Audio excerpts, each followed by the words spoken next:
Hi students, in this session we are going to discuss about the types of cement. Same type of cement may not be suitable for different locations and climatic conditions. ഇപ്പോൾ locations മാറുന്നതിനനുസരിച്ച് climatic conditions മാറുന്നതിനനുസരിച്ച് നമുക്ക് ഒരേ type of cement തന്നെ നമുക്ക് use ചെയ്യാൻ പറ്റണം എന്നില്ല അല്ലെ different types of cement ആയിരിക്കും നമുക്ക് യൂസ് ചെയ്യേണ്ടി വരിക. Therefore, various type of cement have been developed as per the actual requirements. അവിടെയുള്ള actual requirement അനുസരിച്ച് എന്ത് ചെയ്യാൻ തുടങ്ങി ഓരോ സ്ഥലത്തെയും ആവശ്യം എന്താണോ അതിനനുസരിച്ച് നമ്മൾ എന്ത് ചെയ്തു സിമെന്റിനെ എന്ത് ചെയ്യാൻ തുടങ്ങി ഡെവലപ്പ് ചെയ്യാനായിട്ട് തുടങ്ങി. The necessary changes have been achieved by different methods like changing oxide composition, changing fineness, using additives or mineral mixtures like slag, fly ash or silica fumes. അപ്പോൾ ഇത് എങ്ങനെയാണ് ഓരോ ലൊക്കേഷൻ അനുസരിച്ച് നമുക്ക് നമ്മുടെ ആവശ്യങ്ങൾ എന്താണോ അതിനനുസരിച്ച് നമ്മൾ എന്ത് ചെയ്യുന്നു സിമെന്റിനെ ഡെവലപ്പ് ചെയ്യുകയാണ്. അപ്പോൾ അതിന് ഡിഫറെന്റ് മെത്തേഡ്സ് വഴിയാണ് നമ്മൾ അത് ഡെവലപ്പ് ചെയ്യുക. നമുക്ക് വേണമെങ്കിൽ ചേഞ്ചിങ് ദ ഓക്സൈഡ് കോമ്പോസിഷൻ, സിമെന്റിനകത്തുള്ള ഓക്സൈഡ് കോമ്പോസിഷൻ നമുക്ക് എന്ത് ചെയ്യാനായിട്ട് പറ്റും, ചേഞ്ച് ചെയ്യാനായിട്ട് പറ്റും അല്ലെ. അങ്ങനെ ഓക്സൈഡ് കോമ്പോസിഷൻ ചേഞ്ച് ചെയ്തുകൊണ്ട് നമുക്ക് ഡിഫറെന്റ് ടൈപ്സ് ഓഫ് സിമെന്റ് നമുക്ക് മാനുഫാക്ചർ ചെയ്യാം. അതുപോലെ ഫൈൻനെസ് ഓഫ് സിമെന്റ് നമുക്ക് ചേഞ്ച് ചെയ്യാം, അല്ലെങ്കിൽ മിനറൽ മിക്സ്ചേഴ്സ് ആഡ് ചെയ്യാം, അഡിറ്റീവ്സ് ആഡ് ചെയ്യാം എന്ന് പറഞ്ഞാൽ സ്ലാഗോ ഫ്ലൈ ആഷോ സിലിക്ക ഫ്യൂംസോ ഒക്കെ നമുക്ക് എന്ത് ചെയ്യാം, ആഡ് ചെയ്യാം. അപ്പൊ ഇതൊക്കെ ചെയ്യുന്നത് ലൊക്കേഷൻസ് മാറുന്നതിനനുസരിച്ച് ക്ലൈമാറ്റിക് കണ്ടീഷൻസ് മാറുന്നതനുസരിച്ച് ഓരോ സ്ഥലത്തും നമുക്ക് യൂസ് ചെയ്യേണ്ട സിമെന്റ് എന്ന് പറയുന്നത് എന്തായിരിക്കും, ഡിഫറെന്റ് ആയിരിക്കും. സോ അതിൽ നമുക്ക് ആദ്യം ഡിസ്കസ് ചെയ്യേണ്ടത് ഓർഡിനറി പോർട്ട്ലാൻഡ് സിമെന്റ് എന്താണെന്നുള്ളതാണ്. Ordinary Portland cement OPC. This is a common type of cement in use. നമ്മൾ സാധാരണ യൂസ് ചെയ്യുന്ന ഒരു ടൈപ്പ് ഓഫ് സിമെന്റ് ആണ് ഓർഡിനറി പോർട്ട്ലാൻഡ് സിമെന്റ് എന്ന് പറയുന്നത്. It has adequate resistance to dry shrinkage and cracking. അപ്പോൾ dry ഷ്രിങ്കേജും അതുപോലെ തന്നെ ക്രാക്കിങ്ങിനെയും റെസിസ്റ്റ് ചെയ്യാനുള്ള കപ്പാസിറ്റി ആർക്കുണ്ട്, ഓർഡിനറി പോർട്ട്ലാൻഡ് സിമെന്റിനുണ്ട്. പക്ഷേ but has less resistance to chemical attack. Chemical അറ്റാക്കിന് ലെസ് റെസിസ്റ്റൻസ് ആണ് ആരെന്ന് പറയുന്നത്, ഓർഡിനറി പോർട്ട്ലാൻഡ് സിമെന്റ് എന്ന് പറയുന്നത്. Ordinary Portland cement should not be used for construction work exposed to sulfates in soils. ഇപ്പോ നമ്മൾ ഈ ഓർഡിനറി പോർട്ട്ലാൻഡ് സിമെന്റ് യൂസ് ചെയ്യുന്ന സ്ഥലത്ത് അതിൽ കണ്ടീഷൻസ് പറയുന്നുണ്ട്. സോയിലിൽ സൾഫേറ്റിന് കൂടുതൽ എക്സ്പോസ്ഡ് ആയിട്ടുള്ള സോയിൽ ആണ് എന്നുണ്ടെങ്കിൽ, അവിടെയാണ് നമ്മൾ കൺസ്ട്രക്ഷൻ വർക്ക് നമ്മൾ ചെയ്യുന്നതെന്നുണ്ടെങ്കിൽ അവിടെ നമുക്ക് എന്ത് യൂസ് ചെയ്യാൻ പറ്റില്ല, ഓർഡിനറി പോർട്ട്ലാൻഡ് സിമെന്റ് യൂസ് ചെയ്യാൻ പറ്റില്ല. കാരണം എന്താന്ന് വെച്ച് കഴിഞ്ഞാൽ ഓർഡിനറി പോർട്ട്ലാൻഡ് സിമെന്റ് എന്ന് പറയുന്നത് എന്താണ്, കെമിക്കൽ അറ്റാക്കിന് ലെസ് റെസിസ്റ്റന്റ് ആണ്. അപ്പൊ സൾഫേറ്റ് കൂടുതലുള്ള സോയിലിൽ നമ്മൾ ഓർഡിനറി പോർട്ട്ലാൻഡ് സിമെന്റ് യൂസ് ചെയ്ത് കഴിഞ്ഞാൽ ഓട്ടോമാറ്റിക് ആയിട്ടും അവിടെ എന്ത് സംഭവിക്കും, ഈ പറയുന്ന സൾഫേറ്റ് അറ്റാക്ക് അല്ലെങ്കിൽ കെമിക്കൽ അറ്റാക്കിന് വിധേയമാകും ആര്, ordinary Portland cement. OPC was classified into 3 grades, namely 33 grade, 43 grade, 53 grade, depending upon the strength of the cement at 28 days when tested as per IS 4031/1988. അപ്പൊ ഓർഡിനറി പോർട്ട്ലാൻഡ് സിമെന്റിനെ അതിന്റെ grade അനുസരിച്ച്, ordinary Portland സിമെന്റിനെ അതിന്റെ grade അനുസരിച്ച്, grade എന്ന് പറഞ്ഞാൽ mainly നമ്മൾ പറയുക 33 grade cement, 43 grade cement and 53 grade cement. അപ്പൊ ഈ ഗ്രേഡ് ഡിഫറെന്റ് ഗ്രേഡ്സ് ഈ പറയുന്നതാണ് ഡിഫറെന്റ് ഗ്രേഡ്സ് ഓഫ് സിമെന്റ് എന്ന് പറയുന്നത്. സോ ഈ ഗ്രേഡിനനുസരിച്ച് നമ്മൾ എന്ത് ചെയ്യുന്നു, ഓർഡിനറി പോർട്ട്ലാൻഡ് സിമെന്റ് നമ്മൾ ഡിവൈഡ് ചെയ്യുന്നുണ്ട്. ഈ 53 ഗ്രേഡ് എന്ന് പറയുന്നതും 43 എന്ന് പറയുന്നതും 33 എന്ന് പറയുന്നതും 28 days compressive strength of cement ആണ്. സിമെന്റിന്റെ 28 ഡേയ്സ് കംപ്രസീവ് സ്ട്രെങ്ത് ആണ്. അതായത് 28 ദിവസത്തിന് ശേഷം എന്ത് ചെയ്യുന്നു, അതിനെ ടെസ്റ്റ് ചെയ്യുന്നു.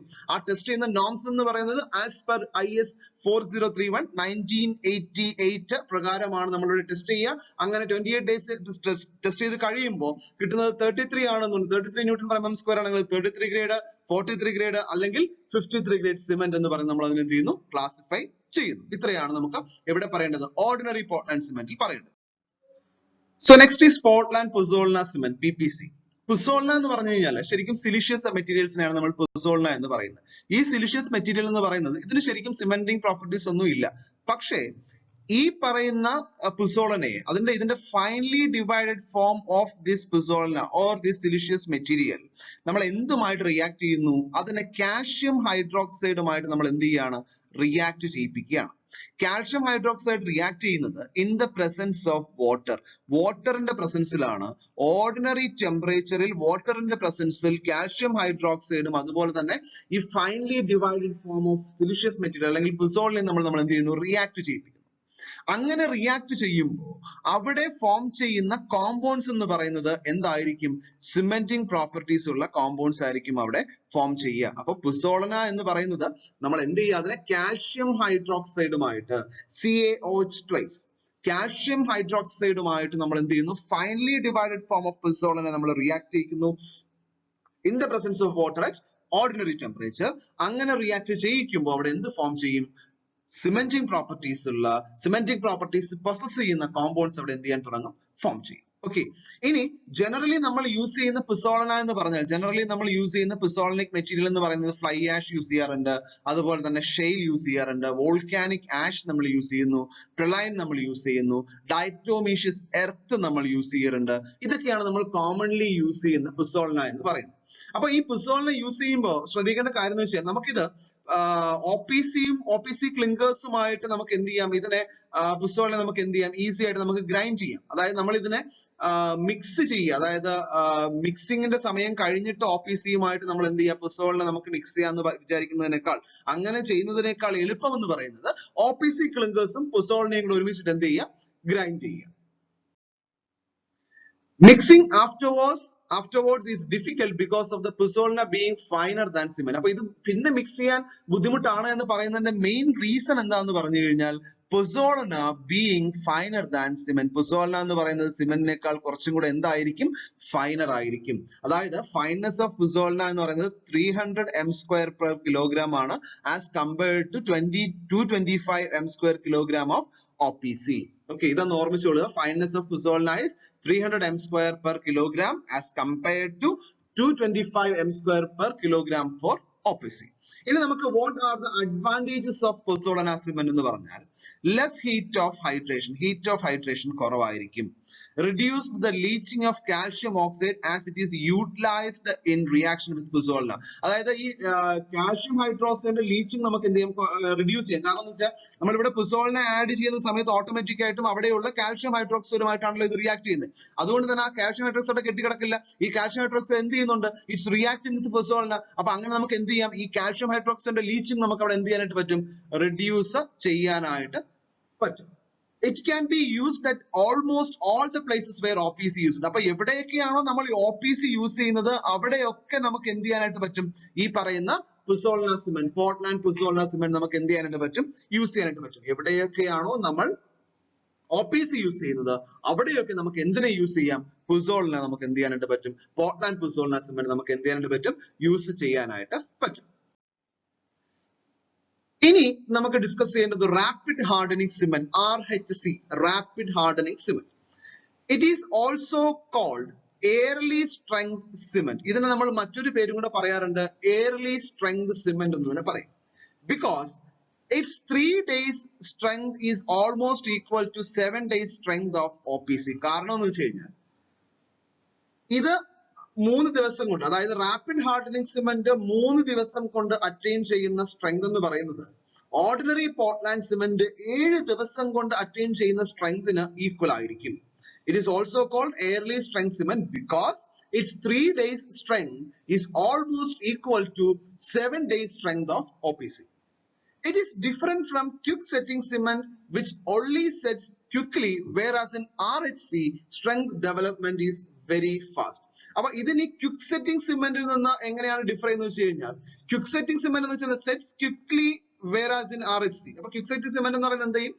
അതായത് ഈ RHC എന്ന് പറയുന്നത് പെട്ടെന്ന് സെറ്റ് ആവുന്നുണ്ട്. അതുപോലെ തന്നെ സ്ട്രെങ്ത് ഡെവലപ്മെന്റ് എന്ന് പറയുന്നതും എന്തായിരിക്കും? Strength development is very fast. This is because of the following reason. അങ്ങനെ സ്ട്രെങ്ത് ഡെവലപ്പ് ചെയ്യാനുള്ള കാര്യം എന്നൊക്കെ എന്ന് പറഞ്ഞു കഴിഞ്ഞാൽ ഹയർ ഫൈൻനെസ് ഓഫ് സിമെന്റ്, സിമെന്റിന്റെ ഫൈൻനെസ് എന്ന് പറയുന്നത് കൂടുതലാണ്. അതായത് the specific surface of the cement is increased 320 m² per kilogram as compared to ordinary Portland cement 225 m² per kilogram ആണ്. അതേസമയം ഇവിടെ rapid hardening cement 320 m² per kilogram ആണ്. higher quantity of C3S, നമ്മളത് box compound പഠിക്കുമ്പോൾ നമ്മൾ പഠിക്കും C3S, ട്രൈകാൽഷ്യം silicate എന്ന് പറയുന്നത്. higher quantity of C3S in cement as compared to C2S, അതായത് ഡൈകാൽഷ്യം സിലിക്കേറ്റിനേക്കാൾ എമൗണ്ട് കൂടുതൽ എന്തായിരിക്കും? ട്രൈകാൽഷ്യം സിലിക്കേറ്റ് ആയിരിക്കും. അപ്പൊ ഈ ട്രൈകാൽഷ്യം സിലിക്കേറ്റ് എന്ന് പറയുന്നത് C3S എന്ന് പറയുന്നത് എന്താ? more reactive comparison to C2S. ഡൈകാൽഷ്യം സിലിക്കേറ്റിനേക്കാൾ കൂടുതൽ റിയാക്റ്റീവ് എന്ന് പറയുന്നത് എന്തായിരിക്കും? ട്രൈകാൽഷ്യം സിലിക്കേറ്റ് ആയിരിക്കും. ഇതൊക്കെയാണ് മെയിൻ ആയിട്ടുള്ള റീസൺസ് ആയിട്ട് പറയുന്നത്. എന്തിന്റെ റീസൺ? ഈ സ്ട്രെങ്ത് ഡെവലപ്മെന്റ്, പെട്ടെന്നുള്ള സ്ട്രെങ്ത് ഡെവലപ്മെന്റ് റീസൺസ് ആയിട്ട് പറയുന്നത്. As a result of these changes, the rate of reaction in the early period is considerably increased, and so is the heat generator. അപ്പോൾ ഈ ഒരു ചേഞ്ചസ് കാരണം the rate of reaction in the early period എന്ന് പറയുന്നത് എന്തായിരിക്കും? കൂടും. Rate of reaction എന്ന് പറയുന്നത് എന്ത് ചെയ്യുന്നു? അവിടെ കൂടുന്നു. Therefore, this cement should be used only where the early strength requirement is there. അപ്പൊ എവിടെയാണോ early strength എന്ന് പറയുന്നത് നമുക്ക് ആവശ്യമായിട്ടുള്ളത് അവിടെ മാത്രമേ യൂസ് ചെയ്യാവൂ. കാരണം ഇവിടെ ഹീറ്റ് ജനറേഷൻ എന്ന് പറയുന്നത് എന്തായിരിക്കും? കൂടുതലായിരിക്കും. ഓക്കെ, അപ്പൊ പെട്ടെന്ന് തന്നെ ഹീറ്റ് ജനറേഷൻ കൂടുതലായിരിക്കും. അപ്പൊ അതുകൊണ്ട് തന്നെ നമുക്ക് എവിടെയാണോ ഇത് ആവശ്യമായിട്ടുള്ളത്, early strength ആവശ്യമായിട്ടുള്ള സിറ്റുവേഷൻ എന്തൊക്കെയാണോ അവിടെ മാത്രം എന്ത് ചെയ്യുക? ഇത് യൂസ് ചെയ്യാം. At the same time, it should not be recommended where surface or volume ratio is less and large heat that will be liberated may not be dissipated effectively. അപ്പോൾ ഇവിടെ നമുക്ക് ഇത് ആവശ്യമുള്ള സ്ഥലങ്ങൾ, അതായത് സർഫസും അതുപോലെ തന്നെ volume, surface by volume ratio എന്ന് പറയുന്നത് ലെസ് ആയിരിക്കണം. ഇവിടെ ഇത് റെക്കമെൻഡ് ചെയ്യുന്ന റീജിയൻ എന്ന് പറയുന്നത് surface by volume ratio less ആയിരിക്കണം. കാരണം എന്താണെന്ന് വെച്ച് കഴിഞ്ഞാൽ ഇവിടെ ലാർജ് എമൗണ്ട് ഓഫ് ഹീറ്റ് ഇവിടെ ഡിസിപ്പേറ്റ് ചെയ്യപ്പെടുന്നുണ്ട്. ഈ ഡിസിപ്പേറ്റ് ചെയ്യപ്പെടുന്ന ലാർജ് എമൗണ്ട് ഓഫ് ഹീറ്റ് എന്ന് പറയുന്നത് ലിബറേറ്റ് ചെയ്യുന്നുണ്ട്. ഈ ലിബറേറ്റ് ചെയ്യുന്ന ലാർജ് എമൗണ്ട് ഓഫ് ഹീറ്റ് വളരെ എഫക്റ്റീവ് ആയിട്ട് ഡിസിപ്പേറ്റ് ചെയ്യണമെന്നുണ്ടെങ്കിൽ സർഫസ് ബൈ വോളിയം റേഷ്യോ എന്ന് പറയുന്നത് അവിടെ എന്തായിരിക്കണം? കുറവായിരിക്കണം.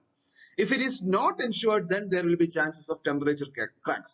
അപ്പൊ അങ്ങനെ ഇത് നമ്മൾ കറക്റ്റ് ആയിട്ട് മോണിറ്റർ ചെയ്തില്ല എന്നുണ്ടെങ്കിൽ, അല്ലെങ്കിൽ ഈ പറയുന്ന സർഫസ് ബൈ വോളിയം റേഷ്യോ കുറവല്ല എന്നുണ്ടെങ്കിൽ നമുക്ക് അവിടെ ഓട്ടോമാറ്റിക്കലി എന്ത് സംഭവിക്കും? ടെമ്പറേച്ചർ കാരണം അവിടെ ഒരുപാട് ഹീറ്റ് ജനറേറ്റ് ചെയ്യുന്നുണ്ടല്ലോ. അപ്പൊ അങ്ങനെ ഒരുപാട് ഹീറ്റ് ജനറേറ്റ് ചെയ്യപ്പെടുന്നത് കൊണ്ട് അവിടെ എന്തുണ്ടാവും? ടെമ്പറേച്ചർ ക്രാക്സ് ഉണ്ടാവാനുള്ള സാധ്യത, ടെമ്പറേച്ചർ കാരണം അവിടെ ക്രാക്സ് ഉണ്ടാവാനുള്ള സാധ്യതയും കൂടുതലായിരിക്കും. ഇനി ഈ സിമന്റ് നമ്മൾ എവിടേക്ക് റെക്കമെൻഡ് ചെയ്യുന്നു? This cement is recommended in prefabricated construction. Prefabricated construction നമുക്ക് എന്ത് യൂസ് ചെയ്യാം? ഈ സിമന്റ് നമുക്ക് യൂസ് ചെയ്യാം. അതായത് when the formwork is to be removed easily, നമുക്ക് എവിടെയാണോ ഫോംവർക്ക് എന്ന് പറയുന്നത് വളരെ ഈസിലി അല്ല, എയർലി ഫോംവർക്ക് നമുക്ക് വളരെ പെട്ടെന്ന് റിമൂവ് ചെയ്യേണ്ട സാഹചര്യം എവിടെയാണോ അവിടെ മാത്രം നമ്മൾ എന്ത് യൂസ് ചെയ്യാം?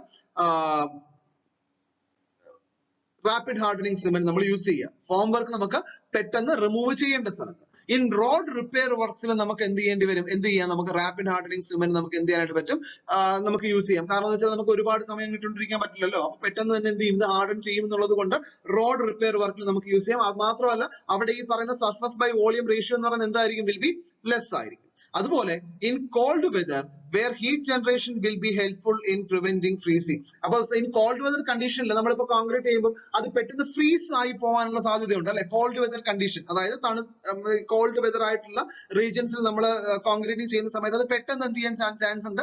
ഫ്രീസ് ആയി പോകാൻ ചാൻസ് ഉണ്ട്. അപ്പൊ അങ്ങനെ ഫ്രീസ് ആയി പോകുന്നത് നമുക്ക് എന്ത് ചെയ്യാനായിട്ട് പറ്റും? പ്രിവെന്റ് ചെയ്യാനായിട്ട് പറ്റും. അവിടെ നമ്മൾ റാപ്പിഡ് ഹാർഡനിങ് സിമന്റ് യൂസ് ചെയ്താൽ മതി. കാരണം എന്താ?